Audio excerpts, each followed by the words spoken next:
बताओ बताओ। रब्बी गुरुजी ने हम सब से तो इतने आसान सवाल पूछे थे, अब जानबूझकर यीशु से इतने कठिन सवाल पूछ रहे हैं। यदि किसी को मंदिर जाकर सुख और शांति मिलती है तो उसे जरूर जाना चाहिए, लेकिन परमपिता परमेश्वर से जुड़ने के लिए मंदिर जाना जरूरी नहीं है, क्योंकि वो तो हम सबके अंदर ही बसते हैं। क्या ईश्वर के दर्शन के लिए मंदिर जाना अनिवार्य नहीं? ये क्या कह रहे हो तुम?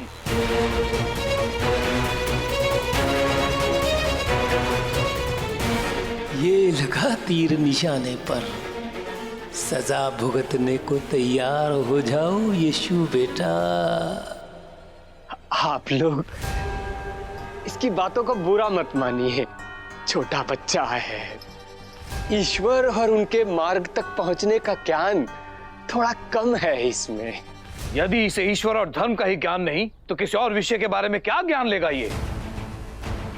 नहीं, ये बच्चा इस पाठशाला में पढ़ने योग्य नहीं है।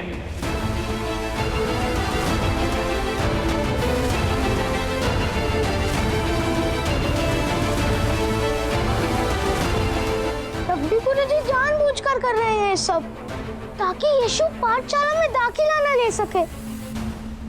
परंतु गुरुजी, इस गांव में सिर्फ एक ही पाठशाला है। अगर इस बच्चे को इस पाठशाला में प्रवेश नहीं मिला तो इसे अपने पूरे परिवार के साथ इस गांव को छोड़कर किसी दूसरी जगह पर जाना पड़ेगा। मैं तो कहूंगा कि इस बच्चे को अपने परिवार के साथ आज ये गांव छोड़कर चले जाना चाहिए, वरना बाकी लोगों को भी समझाएगा कि ईश्वर के दर्शन के लिए मंदिर में जाना अनिवार्य नहीं। इस एक बच्चे की वजह से गांव के भोले भाले लोग सही राह से भटक जाएंगे। तुम दोनों कुछ बोलते क्यों नहीं हो, जिससे गुरुजी का गुस्सा शांत हो जाए। जाओ।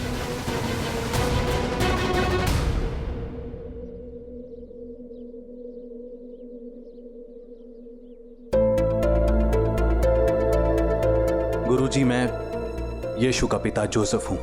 मेरा विश्वास कीजिए, किसी का दिल दुखाना यीशु का उद्देश्य नहीं था। वो तो केवल आपके प्रश्नों के उत्तर दे रहा था। हाँ, ये सही है कि वो मेरे प्रश्नों का उत्तर दे रहा था, परंतु उसने जो कहा वो सही नहीं है।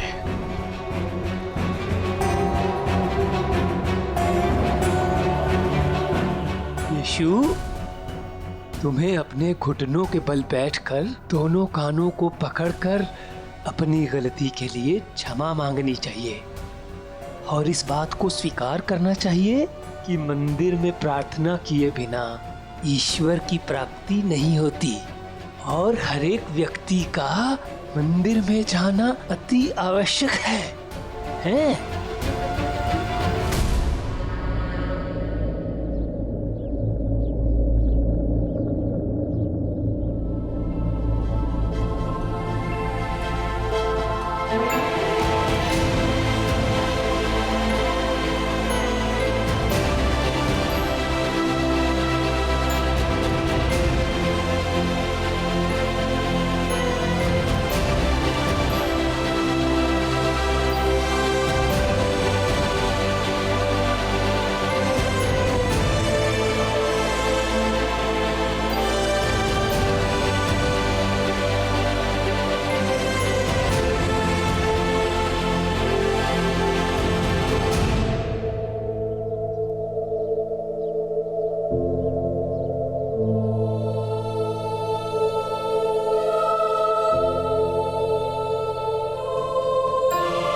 माँ कहती है कि हमें परमपिता परमेश्वर की उपस्थिति में झूठ नहीं बोलना चाहिए, और परमपिता परमेश्वर तो हर जगह विराजमान है, इसलिए मैं ये झूठ नहीं बोल सकता। वो तो सबके अंदर है, हर एक जीव में परमपिता परमेश्वर बसते हैं।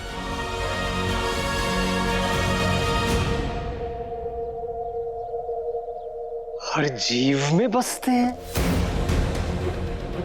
तो तुम्हारे कहने का मतलब यह है कि जानवरों में भी ईश्वर का वास है? हाँ, इंसान, जानवर, पशु पक्षी सभी के अंदर परमपिता परमेश्वर का वास है। इसलिए हर एक जीव का शरीर ही मंदिर है। बस, बहुत हो गया। इस बच्चे के मुंह से मैं ईश्वर और उसके निवास स्थान, हमारे मंदिरों के बारे में कोई अनर्गल बात सुनना नहीं चाहता।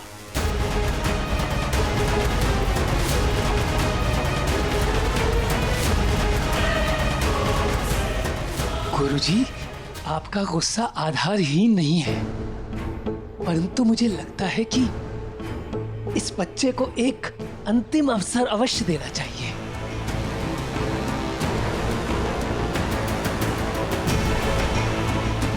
आज्ञा है?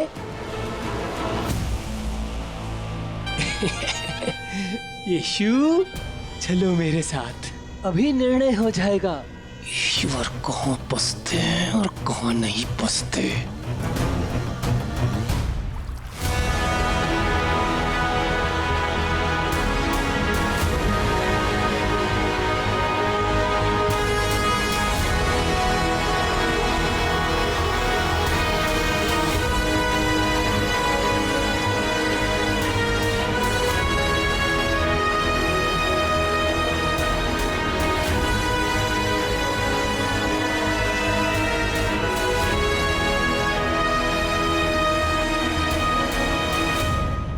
ये सब लोग इतने परेशान क्यों लग रहे हैं? तो यीशु, यदि तुम कहते हो कि हर जीव में ईश्वर का वास है, तो इस मेमने में भी ईश्वर का वास होगा, है ना? अच्छा, तो फिर सिद्ध करो।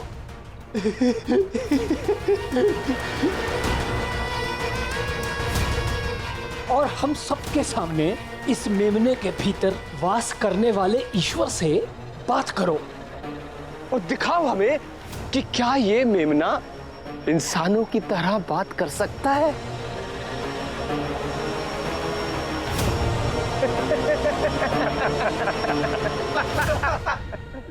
बिल्कुल सही कहा आपने। आओ बच्चे, इस मेमने से बात करके दिखाओ।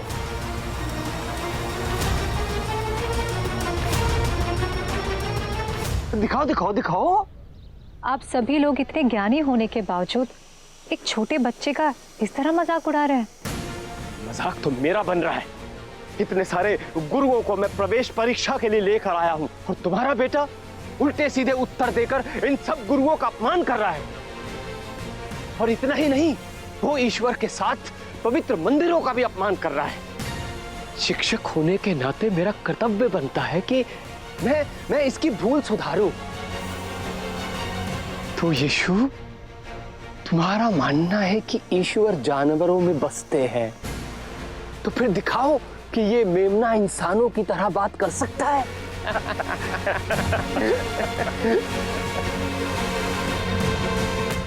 ठीक है, ये मेमना और मैं, हम दोनों एक दूसरे को बहुत अच्छी तरह से जानते हैं। मुझे विश्वास है कि मैं इससे जरूर बात कर पाऊंगा।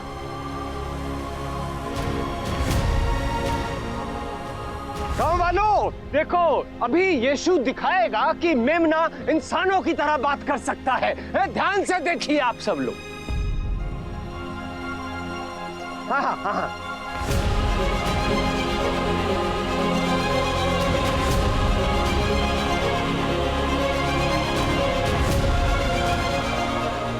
हे परमपिता परमेश्वर, मुझे विश्वास है कि आप सभी के अंदर बसते हैं। मुझे आशीर्वाद दीजिए कि मैं सबको इस बात का भरोसा दिला सकूं।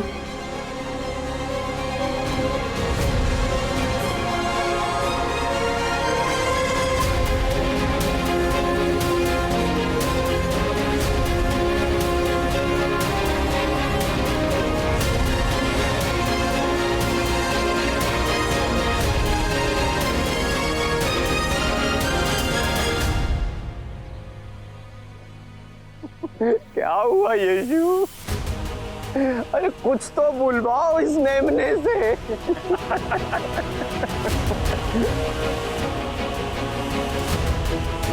डरो मत, तुम्हारे अंदर परमपिता परमेश्वर का वास है।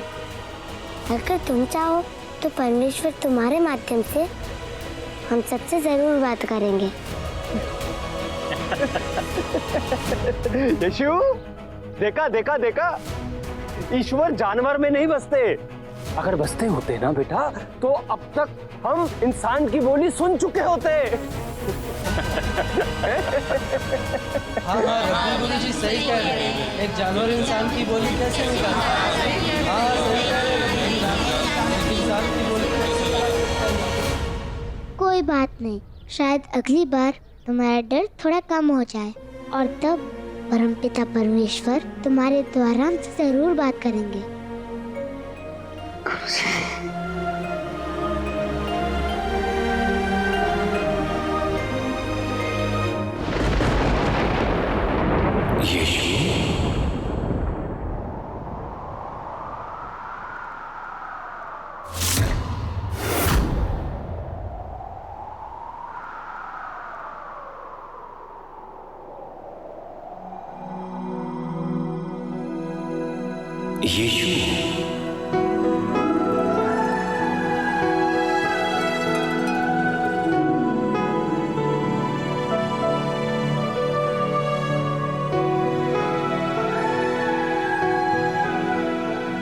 कौन बोला? हाँ कौन बोला? ये किसने आवाज लगाई है? यीशु किसने किसने? हाँ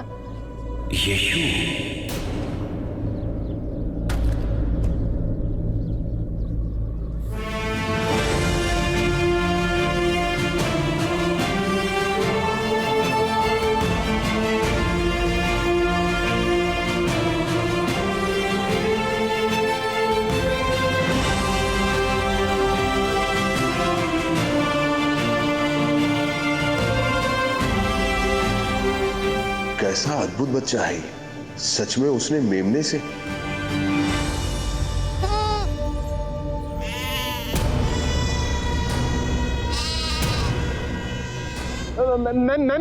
मैं बोल रहा है। नहीं फिर क्यों लगा कुछ देर पहले कि ये यीशु बोल रहा है? नहीं, भ्रम हुआ होगा मुझे, भ्रम। ये कोई चमत्कार नहीं हुआ है, कोई चमत्कार नहीं हुआ है। गुरुजी देखिए, जानवरों की भाषा बोल रहे हैं। कोई चमत्कार नहीं हुआ। चमत्कार तो हुआ है। हम सब ने स्वयं अपने कानों से सुना है। इस मेमने ने यीशु को पुकारा है, एक बार नहीं, अनेक बार।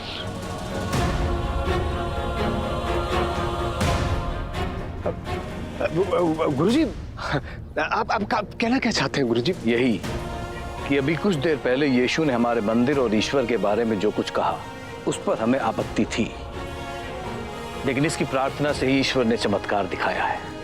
इसलिए इस बच्चे को पाठशाला में प्रवेश अवश्य मिलना चाहिए। हम गुरुजी की बात से सहमत हैं। यीशु को पाठशाला में प्रवेश मिलना ही चाहिए।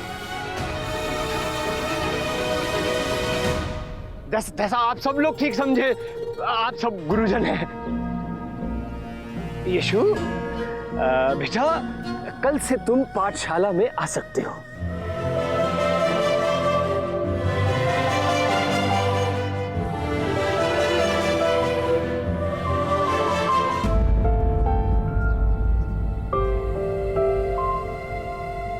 मुझे पाठशाला में आने की अनुमति देने के लिए धन्यवाद गुरुजी।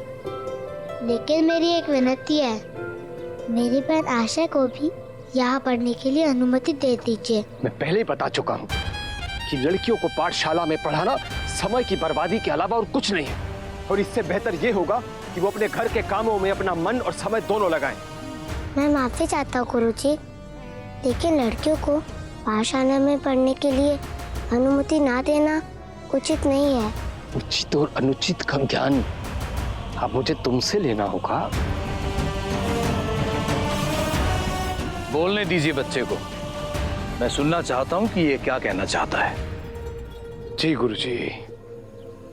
तुम्हें क्यों लगता है बच्चे कि लड़कियों को पाठशाला में पढ़ाने की अनुमति ना देना उचित नहीं है? गुरुजी, मुझे परमपिता परमेश्वर के बारे में सबसे पहले मेरी माँ ने बताया।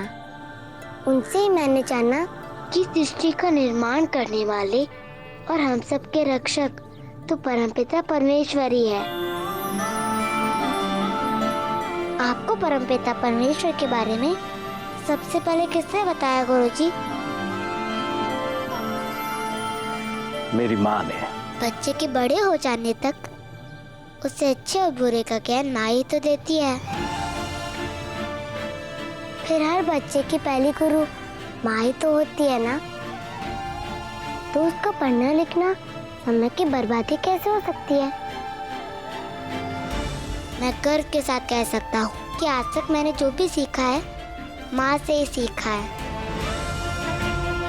अगर मेरी माँ अज्ञानी होती तो वो मुझे कुछ भी कैसे सिखा सकती थी?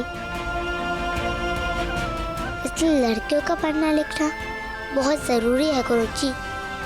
अभी तो वो भविष्य में अपने बच्चे को अच्छी बातें सिखा सकेगी।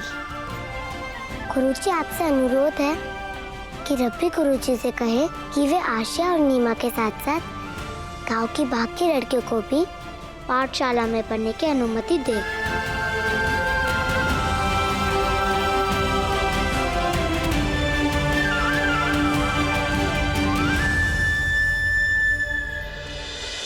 गुरुजी, आपसे अनुरोध है कि रब्बी गुरुजी से कहे कि वे आशिया और नीमा के साथ साथ गांव की बाकी लड़कियों को भी पाठशाला में पढ़ने की अनुमति दे।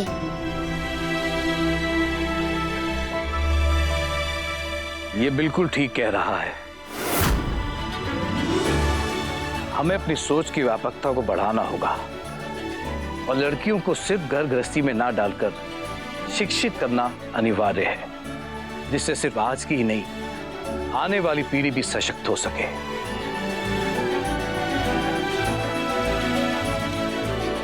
जी जी गुरुजी, मुझे भी आपकी बातें सुनकर ये सुखद एहसास हो रहा है कि प्रगति ही प्रकृति का नियम है। मुझे लड़कियों को अपनी पाठशाला में पढ़ने के लिए अनुमति देने में बहुत प्रसन्नता हो रही है। आज से मेरी पाठशाला में कोई भी लड़की आकर पढ़ सकती है, उसे पूरी तरह से अनुमति है।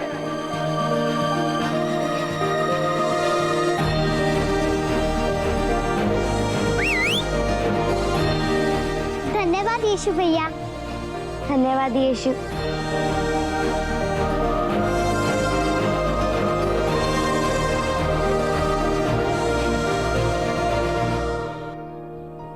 हे ईश्वर, आपके पुत्र ने आज कन्याओं को शिक्षा का अधिकार देने की लड़ाई जीत ली है और मुझे पूरा विश्वास है कि भविष्य में यीशु समाज के कल्याण के लिए अनेकों कार्य करेगा। इस दुनिया में इससे सुंदर जगह और कोई नहीं हो सकती, क्योंकि यहाँ तुम हो यीशु।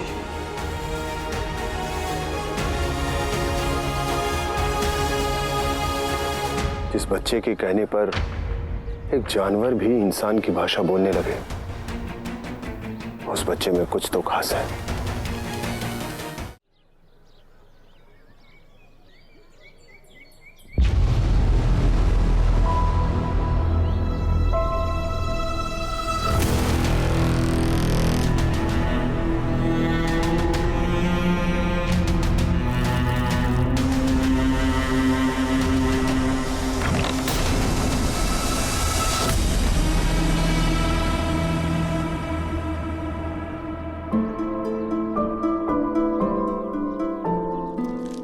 अरे यीशु, इतनी जल्दी तुमने इतने सारे पौधे लगा दिए, वाह।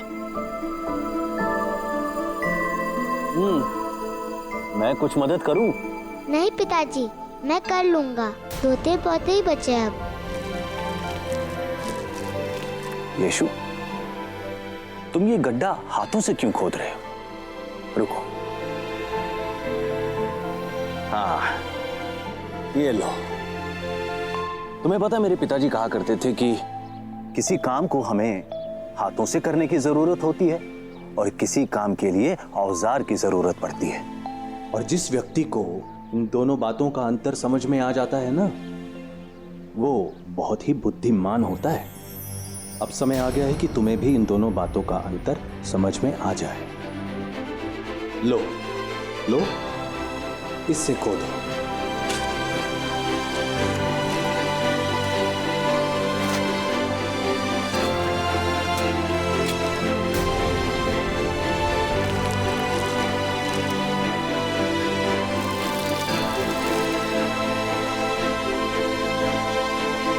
यशु, क्या सोच रहे हो? मैं ये सोच रहा था पिताजी कि वास्तव में हाथ तो परमपिता परमेश्वर की देन है और हम सब उनके औजार। हम जो भी करते हैं वो परमपिता परमेश्वर हमसे करवाता है।